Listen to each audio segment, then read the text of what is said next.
Vos bien. années de jeunesse. Ah très bien, très bon souvenir aussi. Très bon souvenir aussi. Alors vous avez fait vos études à la fac. Ouais.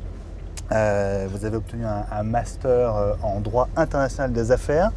Et ben justement, je vous emmène à Paris-Dauphine, qui est l'une des grandes facs de la capitale. Karim vous attend, alors vous allez voir, dans les locaux de son association. D'accord. Parce qu'il est étudiant évidemment, mais c'est aussi un garçon engagé, dont je vous propose de regarder le portrait avant de le rencontrer. Karim a 23 ans, il est marocain et c'est en France qu'il a choisi d'étudier.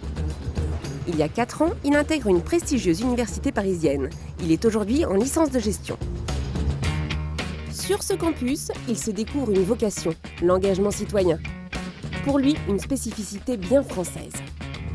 C'est une culture qui n'est pas forcément très présente dans d'autres pays, notamment au Maroc. On n'a pas encore un développement suffisant de la société civile et des associations, et donc c'est vraiment une chose que j'ai découverte ici.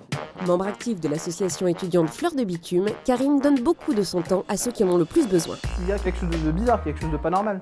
Professeur à ses heures, il dispense bénévolement des cours d'alphabétisation, ce qu'il considère être la condition nécessaire d'une bonne intégration. Je pense que les associations manquent quand même de moyens. Le budget de l'État irait vraiment au bon endroit s'il se consacrait un peu plus aux associations qui s'occupent de fonctions aussi vitales que l'alphabétisation des populations les plus marginalisées, la scolarisation des jeunes en difficulté. Depuis 2 ans, tous les dimanches soirs, Karim et d'autres membres de son association se retrouvent gare de Lyon pour prêter assistance aux sans-abri. Un petit café. Témoin de l'abandon de ces populations, Karim ne reste pas indifférent. Il y a une colère qui monte et je pense que n'importe qui serait confronté à une telle précarité ressentirait cette colère-là, tout simplement parce qu'il y a beaucoup d'effets d'annonce qui sont faits et que sur le terrain, on n'en voit pas vraiment de résultats. Aujourd'hui en France, on compte 133 000 personnes sans domicile.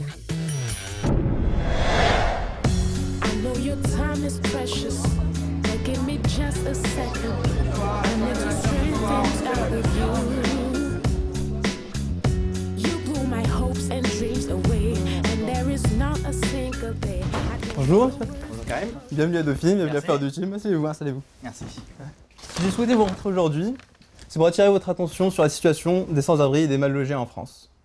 Vous le savez, la Constitution et les lois françaises garantissent à chacun le droit au logement. Mais dans les faits, il y a des dizaines de milliers de personnes qui dorment dans la rue et des millions qui sont mal logés. À côté, on a en même temps beaucoup de logements qui sont inoccupés et de plus en plus d'expulsions. Alors ma question est simple, quand allez-vous enfin appliquer la loi et loger ou reloger les gens qui ont besoin de l'aide? Juste une chose, un petit détail, on applique la loi, c'est juste notre métier. Vous avez l'article 10, l'alinéa 10 de la Constitution de 1946 qui dit, noir sur blanc, la nation assure à l'individu et à la famille les conditions nécessaires à leur développement. Les conditions nécessaires à leur développement. Ce qui veut dire la bouffe et ce qui veut dire aussi le logement. Or, tous les soirs, tous les dimanches soirs, je vois des SDF qui dorment dans la rue et qui n'ont pas ce droit-là. Et ils sont plus de 100 000 en France. Et cette situation est inacceptable. Êtes-vous d'accord avec moi? Sur le côté inacceptable de la situation, on sera d'accord. Sur l'application de la Constitution ou pas, les choses seront plus nuancées que ça. Il se trouve que j'ai en charge, personnellement, en tant que ministre du Logement, la responsabilité de la gestion de l'hébergement et donc de la prise en Ce que charge. vous faites au niveau de l'hébergement, ce que vous faites, c'est une réorganisation des solutions d'hébergement. Et ça, c'est le début du parcours de la lutte contre l'exclusion. Il ne s'agit pas juste de les héberger pour 2-3 jours. Mon activité, c'est justement de les sortir de la rue. Et Simplement, c'est pas aussi facile que ça. Non, mais dites-moi comment. C'est pas facile, on sait que c'est pas facile. Pour nous aussi, c'est pas facile. Sincèrement, je vous propose, laissez-moi finir, et ensuite vous reposerez vos questions. Sinon, on va avoir du mal à dialoguer. Donc, je vous dis simplement la chose suivante. Le yaka faucon, il suffit d'eux, ça marche pas. Parce que quand vous avez quelqu'un qui a passé 5 ans, 10 ans, 15 ans à la rue, c'est pas en claquant des doigts et en disant il y a un droit constitutionnel, on va le mettre dans un logement. Il faut des priorités, monsieur. Il faut des priorités. Juste une question, vous pensez qu'on fait quoi? Qu'on fait rien et qu'on se tourne les pouces? Juste pour comprendre. Non. La loi sur la solidarité et le renouvellement urbain impose qu'il y ait 20% de logements sociaux par ville pour les communes de plus de 3500 habitants. Non, y a-t-il aujourd'hui dans toutes les communes plus de 20%? Juste un point, si vous voulez nous demander l'application de la loi, expliquez ce qu'est la loi. La loi ne dit pas qu'il faut 20%.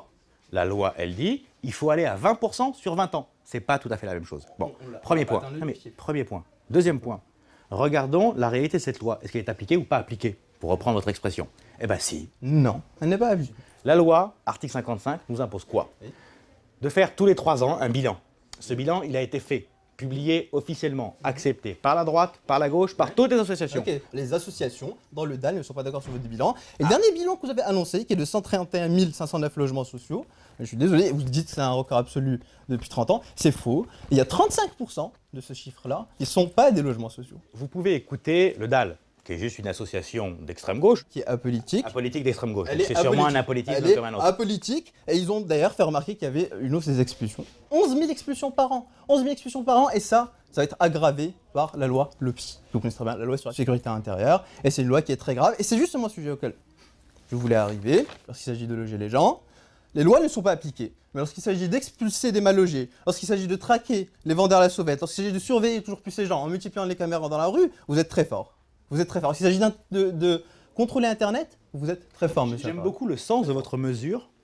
Et essayez une chose, d'être un peu mesuré sur les choses. Sincèrement, quand je me lève le matin, je me dis pas chouette comment je vais encore emmerder les pauvres et comment je vais encore embêter les gens. Donc acceptez peut-être un tout petit peu plus de mesure dans votre propos. Moi, mon boulot tous les jours, c'est de trouver des solutions pour les sans-abri et pour les mal logés. Alors, peut-être qu'on n'a pas la même avis là-dessus, peut-être qu'on n'aura pas la même réponse, mais arrêtez de penser que la seule chose qui nous intéresse, c'est de taper sur les gens, de fliquer les gens et de sécuriser tout. Voilà. Est-ce que le tout sécuritaire est vraiment la solution? Mais je ne partage pas, on n'est pas dans le tout sécuritaire. Donc non, mais non, bah, écoutez, c'est votre point de vue, je ne le partage pas.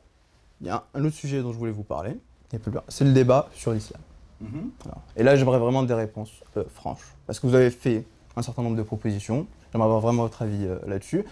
Déjà, le fait, après le débat sur l'identité nationale, d'aborder un débat sur l'islam. Est-ce que vous ne pensez pas que c'est un peu, comment dire, c'est faire plaisir au Front National, franchement? Franchement, non. C'est faire plaisir au Front National, c'est faire son jeu. Mais non. Un nouveau 21 avril, c'est ce qu'on risque.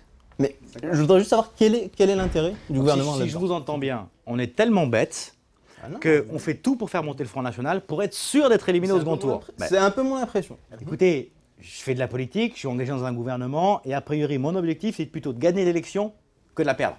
Je pense que la plupart de nos compatriotes ne croient plus en la politique, ne croient plus en nos réponses, ne croient plus en nos décisions et se déconnectent de ça et considèrent qu'on n'apporte plus les réponses et qu'on ne change pas leur vie. Est-ce que la solution est de faire un nouveau débat, un énième débat qui est Ça c'est le premier point. Deuxième point, vous pensez que le débat est inutile. Vous. Oui. Beaucoup de Français pensent que ce débat est utile. Et moi je ne souhaite pas un débat sur l'islam. Sûr. Parce que nous n'avons pas à débattre d'une religion. Sûr. Nous, on a à se prononcer sur les rapports entre la République française et non pas une religion, mais les religions.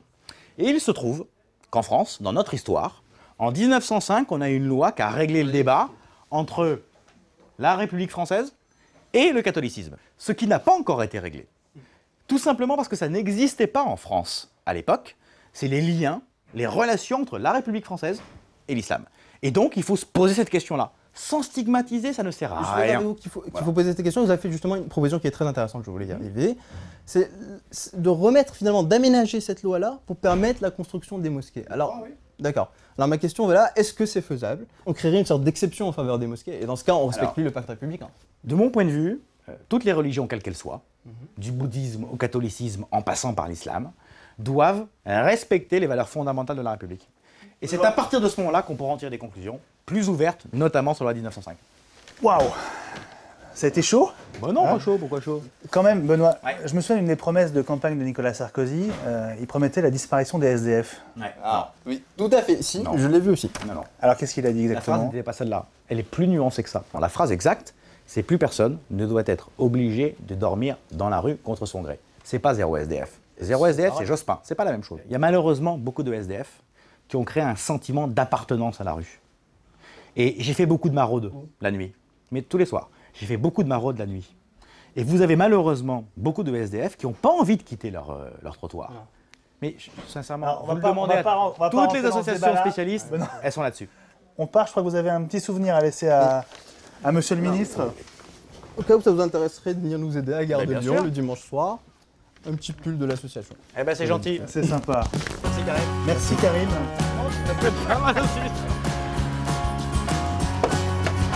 Monsieur le ministre. Ça dépend des moments. En ce moment, c'est vrai, je dépends. Ça dépend des moments. Voilà, l'émission touche à sa fin. Vous avez un emploi du temps très chargé, donc on va vous ramener dans le centre de Paris Ouais. pour vous permettre de recoller à vos impératifs de la journée. Comment ça se passe les coulisses d'un conseil des ministres par exemple? Quel plaisir vous prenez à être à cette réunion au sommet? Beaucoup de plaisir au début. Ouais.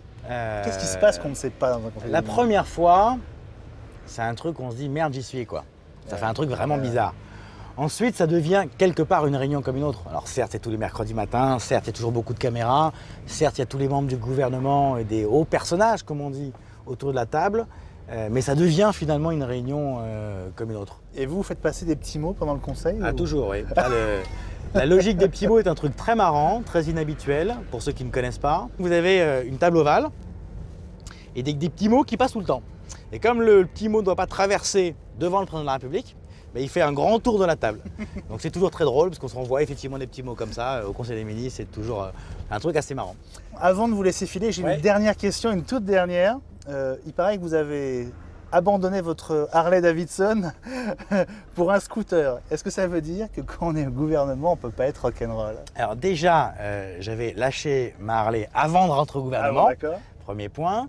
Deuxième point, je suis toujours en scooter et depuis j'ai racheté une Royal Enfield, qui est une très vieille moto indienne et que j'ai fait monter en sidecar.